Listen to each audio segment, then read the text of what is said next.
It is the most exciting time of the year for watch lovers. It's Watches and Wonders, baby. Watches and Wonders 2025, and we need to talk about IWC and their novelties.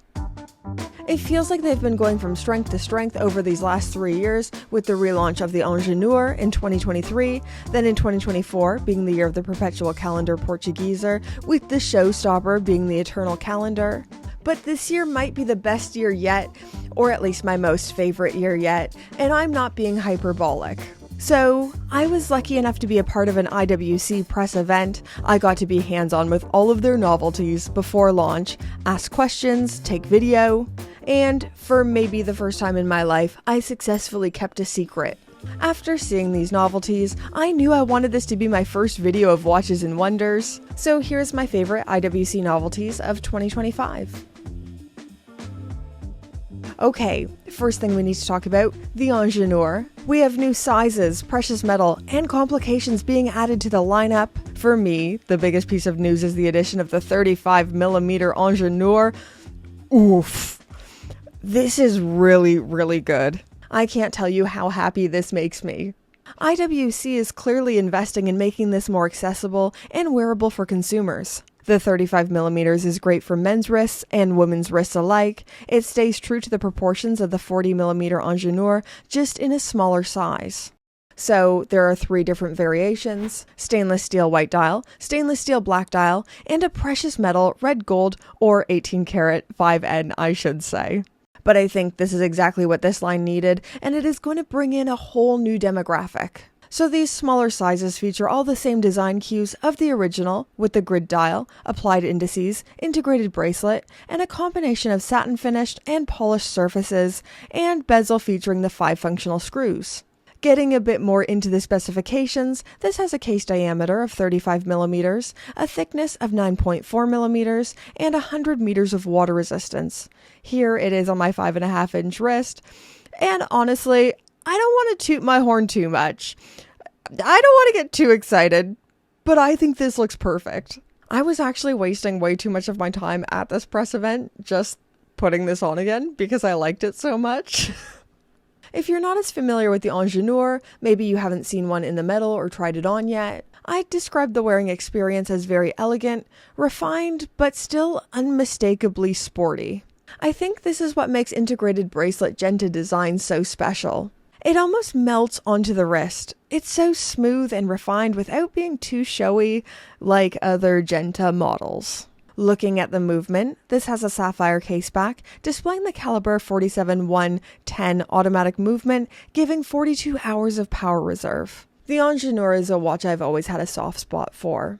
It was this watch that was specifically marketed towards engineers fighting through the quartz crisis. It's very Genta in design language, but a unique Genta, being more understated with very little polishing, tapestry dial, and a truly round case. Honestly, for me, the addition of the 35mm was the showstopper, which won't surprise anyone. I'm always looking for smaller watches. But this is what I'm the most excited for. This is what I am in the market to buy. I wish I had the precious metal budget. Look at this red gold on me and tell me it doesn't belong on my wrist. You can't. You can't do it. It's so perfect. But I am on a stainless steel kind of budget, and I am seriously considering buying one of these. They knocked it out of the park, and this is exactly what the Ingenieur catalog needed.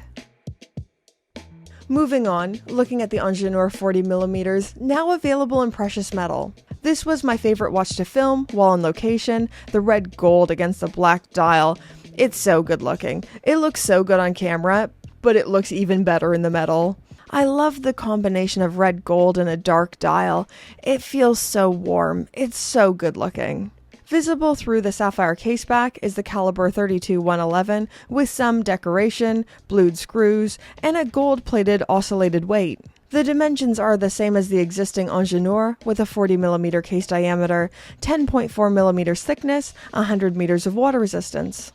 On the wrist, the 40mm is sadly too large for me, especially after seeing the 35mm, but I love the heft and the weight of the precious metal. I should also correct myself and add some clarity. I keep saying red gold, but it's actually more accurate to say 18 karat 5N, which is IWC's specific alloy to achieve this look. So it's 75% pure gold and 25% silver and copper.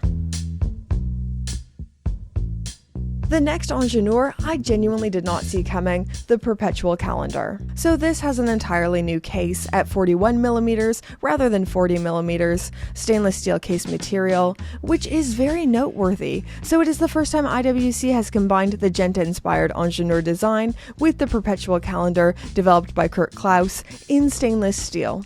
There are 3 subdials that display the day of the week, date, month, and moon phase. I really like the design of this. A very legible, balanced perpetual calendar that is still sporty, go anywhere, do anything. Being less technical, I just think this is a great looking perpetual calendar, well executed, and so IWC. To me, there are 3 elements that I find so defining for them. 1, perpetual calendars and naturally Kurt Klaus. 2, pilot watches, and 3, the Ingenieur being their Genta design, being their iconic Genta. Like, if someone said, you have 30 seconds to describe IWC, that is what I'd say, and this watch combines 2 of the 3 elements that I find so defining in my elevator pitch.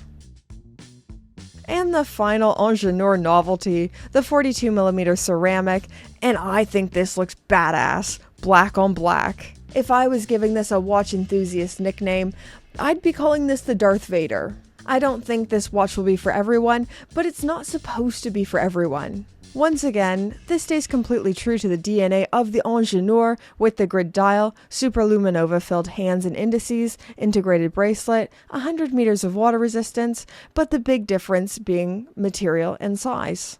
So this is the first time ever this model has been made available in full ceramic. Ceramic is extremely hard and resistant to scratches, and also lighter than steel and unaffected by temperature changes. This is what makes it a great material for wristwatches. It has a 3-part case construction. The case ring, bezel, and case back ring are all made of ceramic, with there being a titanium ring which holds the movement and ensures the 100 meters of water resistance. Aesthetically, I think it is so cool from an engineering standpoint. It's cool, but sadly, as I say many of times, I am sized out. If you are looking for something large and in charge, something a little bit different, this needs to be on your radar. Okay, I feel like I've been talking for so long, and we're only just through the Ingenieurs. There's actually another Ingenieur I haven't talked about yet. There's so many more watches. I think I'm going to do a second video this week, specifically looking at the Formula 1 goodness. But let me give you a little mouche-bouche here, a little foreshadowing. The shock absorber tourbillon, oosh, bosh, yes. When I went to see the preview of these, this is the one I couldn't stop thinking about. But once again, I'm going to do a separate video later this week, because I'm going to talk too long about G-Force. I can feel it already. If you've been following my channel, you know I've been on a bit of an IWC kick as of late. It's all been spurred on from me buying this, a neo-vintage Aquatimer 2000. And beyond that, I feel like they're a brand that I'm really like-minded with, and I have a lot in common with, and I identify with their outlook. When I was on this press trip, we received this book. It's about Dieter Rams, As Little as Possible. Now, something I've never shared before, because why would I? But I am a bit of an apostle of Dieter Rams, and specifically applying what is called Braun philosophy to everything I do on this channel. Rams defines this as economical with form and color, prioritize simple forms, reduce unnecessary complexity, and do without ornamentation. Every detail exists to serve a function. I'm not sure if you guys have noticed, you probably haven't, but I have been actively applying this to my B-rolls. Less is more, take out a prop, have less fussiness on screen to let the watch stand out. It's marvelous enough. Then, this book that we received that I was already really excited about had an insert from IWC, and let me read to you my favorite part. It's here at the end.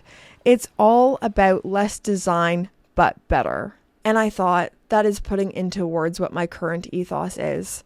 People keep asking me, what's next? What are you going to do next? Are you going to sell straps? Are you going to start selling watches? Are you going to make a collaboration watch with a brand? And I don't want to do any of those things. I don't want to add more. None of these things excite me. I just want to create the best videos I can possibly create. I want to showcase watches in the most beautiful ways that I can and talk about the watches that I'm excited to talk about. Design less, but better. Anyways, the IWC novelties are awesome. Their ethos, to me and my very biased view, is awesome. And they are going from strength to strength. I'd love to know all your thoughts and opinions in those comments down below. I'll see you down there.